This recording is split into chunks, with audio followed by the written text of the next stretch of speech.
नमस्कार. श्री स्वामी समर्थ सर्वांना. श्लोक दादूस चॅनलमध्ये तुम्हा सगळ्यांचे खूप खूप स्वागत आहे. स्वामी तुम्हा सगळ्यांना कायम सुखी ठेवो ही स्वामीचरणी प्रार्थना करते आणि आजच्या व्हिडिओला सुरुवात करते. तर आजचा व्हिडिओ असा आहे की आपण दररोज स्वामींच्या सेवा करतो, पण आता 21 जुलैला गुरुपौर्णिमा येत आहे. तर आपल्याला मग 21 दिवस सेवा करायची आहे. ती म्हणजे कशी, 1 जुलै ते 21 जुलैपर्यंत. मग कोणकोणत्या सेवा करायच्या ते आजच्या व्हिडिओत आपण बघणार आहोत. तर व्हिडिओ शेवटपर्यंत नक्की बघा. तर मग तुम्हाला सगळ्यात पहिली सेवा म्हणजे काय करायचं आहे की श्री स्वामी चरित्र सारामृत हे सगळ्यांना माहितीच आहे. तर त्याचे आपण दररोज 3 अध्याय पठण करतो. म्हणजे 3 अध्यायच का हे पण माहिती आहे. तर पहिला अध्याय म्हणजे आपल्या भूतकाळासाठी, दुसरा अध्याय म्हणजे भविष्य काळासाठी आणि तिसरा अध्याय म्हणजे वर्तमान काळासाठी. तर मग आपण 21 दिवस सेवा करणार असाल तर मग काय करायचं आहे, दररोज 3 अध्याय पठण करायचे नाही. त्यासाठी सगळ्यात अगोदर आपल्याला संकल्प करायचा आहे. जर तुम्ही 21 दिवस सलग पारायण करणार असाल तर. कारण 21 दिवस पारायण केलेले त्याचे फळ मिळते. त्यासाठी तुम्हाला अगोदर संकल्प करायला लागेल. संकल्प म्हणजे काय करायला लागेल की तुमच्या जवळपास मंदिर किंवा मठ असेल तर एक नारळ आणि खडीसाखर घेऊन तुम्हाला जायचं आहे तिथे.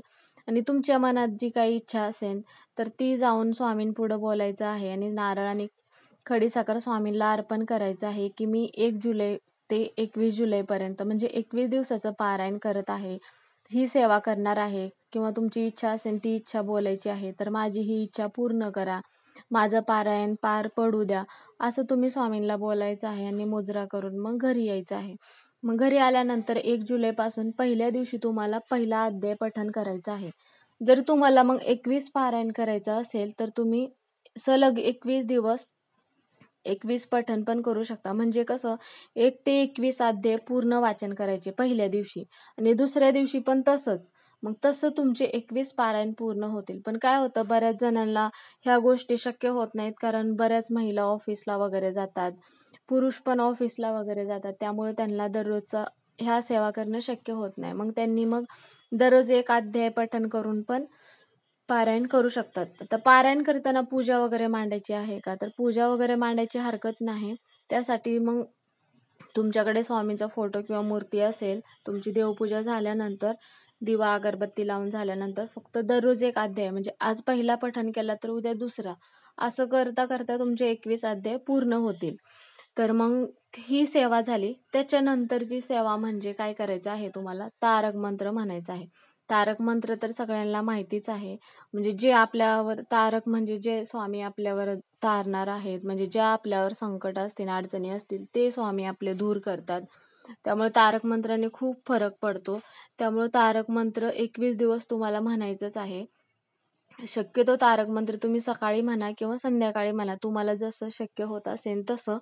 पण तारक मंत्र म्हणत असताना दिवा आणि अगरबत्ती लावूनच तुम्ही तारक मंत्र म्हणायचा आहे. मग तारक मंत्र किती वेळा म्हणायचा आहे, तर तारक मंत्र 11 वेळा म्हणायचा आहे. आता तारक मंत्र कसा म्हणायचा, 1 ग्लास भरून पाणी घ्यायचं आहे आणि मग ग्लासावर हात ठेवायचा आहे आणि 11 वेळा तारक मंत्र म्हणायचा आहे. आता बऱ्याच जणांना तारक मंत्र पाठ आहे, त्यामुळे जास्त वेळ लागत नाही 11 वेळा म्हणण्यासाठी. आणि मग तारक मंत्र म्हणून झाल्यानंतर तुम्ही ते पाणी मग घरात सगळ्यांनी प्यायचं आहे. घरात एखादा व्यक्ती जर आजारी असेल तर त्या व्यक्तीला पण द्यायचं आहे आणि घरात तुमच्या लहान मुलं असतील तर लहान मुलांना द्यायचं आहे. वृद्ध माणसं असतील तर त्यांना पण द्यायचं आहे आणि त्यातलं थोडंसं राहिलेलं पाणी तुम्ही घरात सगळीकडे शिंपडायचं आहे.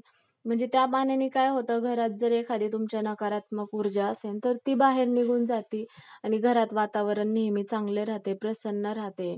घरात जर सतत चिडचिड होत असेल, भांडणे होत असतील, तर ते भांडणे वगैरे चिडचिड होण्यास तारक मंत्र पाण्यामुळे फरक पडतो. त्यामुळे मग पाणी जर राहिलं तर त्यातलं थोडंसं पाणी मग घरात सगळीकडे शिंपडायचं आहे. आणि मग त्यानंतरची तिसरी सेवा म्हणजे ती काय करायची आहे, की श्री स्वामी समर्थ नामाचा जप. सगळ्यात महत्त्वाची सेवा म्हणजे तुम्ही बाकी कोणत्या सेवा करा किंवा नका करू, पण सगळ्यात स्वामींना आवडणारी सेवा म्हणजे श्री स्वामी समर्थ नामाचा जप.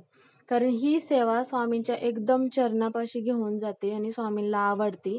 त्यामुळे तुम्हाला जेव्हा पण वेळ भेटेल दिवसभरातून, असं नाही की तुम्ही फक्त संकल्प केलाय की मी 11 माळी जप करणार आहे आणि तेवढा झाला की मी परत श्री स्वामी समर्थ जप करणारच नाही, असं नाही. तुम्ही ज्यावेळेस देवापुढे बसता त्यावेळेस तुम्ही 11 माळी जप करू शकता. 11 माळी जप करा. नाही त्यापेक्षा जास्त नाही केला तरी हरकत नाही, पण 11 माळी तरी करा. आणि ज्यावेळेस 11 माळी जप पूर्ण होईल तुमचा, त्यानंतर ज्यावेळेस इतर वेळी तुम्हाला वेळ असेल, आता बऱ्याच महिला स्वयंपाक वगैरे करत असतील, तर त्यावेळेस तुम्ही आता बऱ्याच जणांचं काय होतं, इतर महिला मोबाईलवर गाणे वगैरे लावतात, तर त्या गोष्टी करण्यापेक्षा तुम्ही श्री स्वामी समर्थ जप म्हणून पण व्हिडिओ आहेत. तर तुम्ही तो जप जरी लावला तरी तुमच्या तोंडातून पण जप होऊन जाईन आणि श्रवण पण करायला भेटेल तुम्हाला आणि तुमच्या घरातल्यांना पण श्रवण करायला भेटेल. त्यामुळं तुम्ही मोबाईलवर जप लावलात तरी हरकत नाही. कारण घरातल्यांची इतर वेळी कामं असतात चालू, त्यामुळे तुम्ही स्वतः बोलत असता. त्यामुळं बोलताना मग तुम्हाला स्वतःला सतत जप करणं होत नाही काम करत असताना. त्यामुळे मग तुम्ही मोबाईलवर जप लावला तर सगळ्यात चांगलं होईल आणि इतरांना पण ऐकायला जाईल. आणि मग ही सेवा जर करत असाल तुम्ही, तर मग ही सगळ्यात उच्च कोटीची सेवा मानली जाते. तर तुम्हाला मग सलग 21 दिवस तारक 3 सेवा करायच्या आहेत. पहिलं म्हणजे श्री स्वामी चरित्र सारामृत दररोज एक अध्याय वाचन करायचं आहे. आणि दुसरी म्हणजे तारक मंत्र म्हणायचा आहे दररोज 11 वेळा. आता यात काय होईल, बऱ्याच महिलांना असं वाटेल, की ताई माझा मासिक धर्म आला तर मग मी काय करायचं? जर आपला मासिक धर्म येणार असेल, तर तुम्ही मग नंतर 11 दिवसाची सेवा करू शकता किंवा 7 दिवसाची सेवा करू शकता. सगळ्यांना तारीख माहिती असते, त्यामुळे मग कधी-मधी नैसर्गिक आहे, मागे-पुढे होऊ शकतं. त्यामुळे मग तेवढे दिवस तुम्ही सेवा करू नका. पण तुम्ही सेवा नाही केलात तरी तुम्ही श्रवण करू शकता. तारक मंत्र म्हणा, श्री स्वामी समर्थ जप म्हणा, हे श्रवण करू शकता. तुम्ही मोबाईलवर लावून पण श्रवण करू शकता. त्यावेळेस तुम्हाला ही सेवा करण्यास कोणीही अडवू शकत नाही. तर मग नंतर मग काय करायचं आहे आणि काही महिला म्हणतील, की गावी वगैरे म्हणजे 2-4 दिवस कुठे गावी जायचं असेल बाहेरगावी, तर त्यावेळेस सेवा करायला जमत नाही. मग काय करायचं?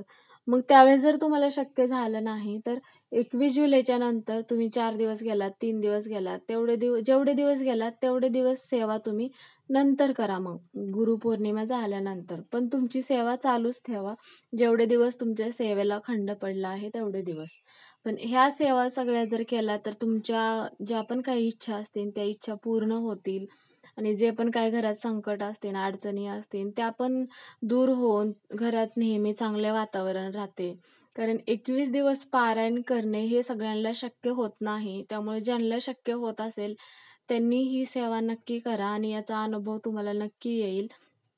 तर मग 1 जुलै ते 21 जुलैपर्यंत ही 21 दिवसाची सेवा करा आणि मग ह्या व्हिडिओमधून तुम्हाला एवढीच माहिती सांगायची होती. 21 जुलैला गुरुपौर्णिमा आहे, तर 21 दिवस तुम्ही ही सेवा करा. जर व्हिडिओ तुम्हाला जर आवडत असतील, तर व्हिडिओला लाईक करा आणि अजून व्हिडिओची माहिती पाहिजे असेल, तर मग चॅनलला सबस्क्राईब करायला विसरू नका. तर आजचा व्हिडिओ इथेच संपला. पुन्हा एका नवीन व्हिडिओमध्ये परत भेटू. तोपर्यंत सर्वांना श्री स्वामी समर्थ, श्री स्वामी समर्थ, श्री स्वामी समर्थ.